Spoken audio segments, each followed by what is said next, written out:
Ketika Yesus mati, apa yang dia ucapkan? Coba saya mau dengar dari Anda. Kalau memang dia dapat informasi dari Yohanes, apa Yohanes katakan ketika Yesus mau mati? Sudah selesai. Loh, kok beda sama Lukas? Katanya dari Yohanes, seharusnya dia tulis, ya sudahlah, ya sudah selesai. Kenapa dia tulis Allah ke dalam tanganmu kuserahkan nyawaku? Kan keliru di situ dia. Oke. Mau kemana Anda?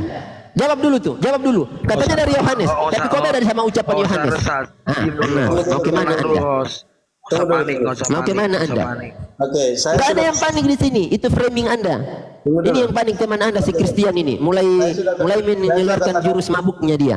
Oke, saya sudah katakan tadi bahwa itu dikatakan dan ditanyakan pada saksi-saksi mata dan banyak saksi-saksi mata pada saat itu. Oke ya? Oke.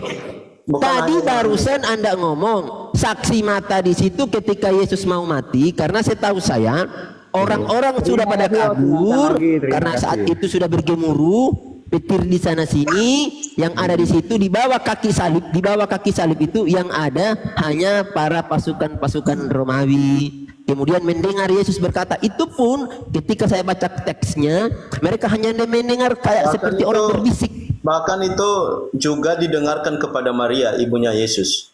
Oke. Tetapi kata Anda tadi, informasi itu dihimpun dari Yohanes. Bukan hanya Yohanes, saya sudah bilang tadi saksi-saksi mata, berarti saksi-saksi mata itu berarti banyak, itu jamak gitu. Oke, tunjukkan ke saya kepada siapa Lukas bertanya. Loh, tidak disebutkan namanya siapa yang dia bertanya, tetapi mulai. Loh, enggak, silakan. Tadi Anda bilang saksinya Yohanes. Dia bertanya kepada Yohanes. Apa? Tadi kata Anda saksinya Yohanes. Oke, baik. Saksi mata salah satunya Yohanes, juga ibunya sampai di situ Maria. Mungkin ibunya yang tempat Lukas bertanya ya. Tidak bisa mengatakan mungkin ibunya karena dia tidak memberikan di situ suatu jawaban bahwa kepada siapa nama dia harus menanyakan waktu itu. Tidak bisa mengatakan seperti itu. Beda dengan yang umat Islam yang hanya mengandai-andaikan sesuatu. Kami nggak ada berandai-andai. Ya, karena kami dong ketika mengatakan tidak ada. Nanti kita lanjut. Baik. Baik Bang. Kalau begitu, oke lah. Kenapa seharusnya mana yang lebih dipercaya? Matius, Markus, Lukas? Semua dipercaya. Kalian kan semua dipercaya. Tetapi ketiga orang ini berbeda semua kata-katanya, berbeda semua tulisannya ketika Yesus mati. Gimana? Bukan berbeda, tetapi mereka menyampaikan dari perspektif yang mereka itulah yang saya katakan tadi. Hasil penelitian itu bisa salah, bisa benar. Maka Lukas itu saya pastikan salah. Saya setuju yang benarnya, buktikan sekarang di mana kesalahannya. Baik. Nah, ini yang bagus. Mudah-mudahan dia komitmen dengan bahasanya. Baik.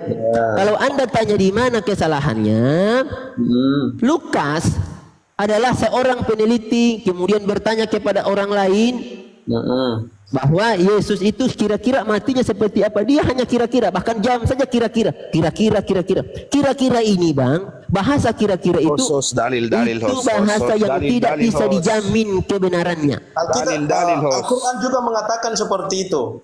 Al-Quran juga mengatakan Allah berkira-kira.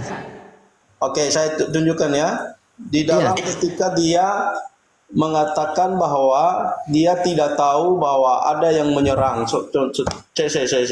Saya buka coba cari dulu. Sebentar ya. Kita selesaikan dulu yang ini. Sebentar kita lanjut ya itu ya. Baik. Silakan. Informasi yang dihimpun oleh Lukas ini ternyata salah. Loh, di mana salah? Itu klaim dalil. Oke, dalilnya di mana? Lukas berkata ketika Yesus mau mati itu terdapat pada Lukas 23 ayat yang ke-46. Lukas 23 ya Bapakku. Putar kamera. Lukas 23. Lukas yang 23 ayat yang ke-46. Oke. Ini si Luki ini ternyata pemakan babi yang tidak punya adab. Apa itu? Maksudnya apa? Jangan naikkan dia ya. Baik. Lalu Yesus berseru dengan suara nyaring, "Ya Bapa, ke dalam tanganmu kuserahkan nyawaku," dan sesudah berkata demikian ia menyerahkan nyawanya. Lalu apa masalahnya? Oke.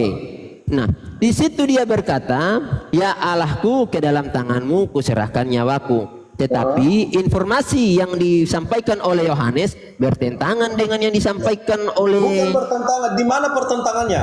Di mana Oke, kontradiksi, Bung. Tahu nggak ilmu kontradiksi? Baik, baik. Ilmu Kontradiksi itu waktu yang sama, kondisi yang sama, tetapi perkataan beda. Ah, itu yang kamu tidak tahu. Berarti kamu tidak paham ilmu kontradiksi. Oh, justru Anda yang tidak paham. Baik, sekarang pada waktu yang sama, yang sama, apakah betul Yesus 2 kali berucap? Begini 3 loh, kali Pak. malah, 3 kali berucap. Ketika dia mau mati, ada 3 tulisan yang berbeda. Oke. Saya kasih tahu Anda, Bang, gini cara memahami kontradiksi itu. Misalnya, saya katakan hari ini 2 dalam buku yang sama, tetapi dalam buku yang berbeda saya mengatakan 3. Itu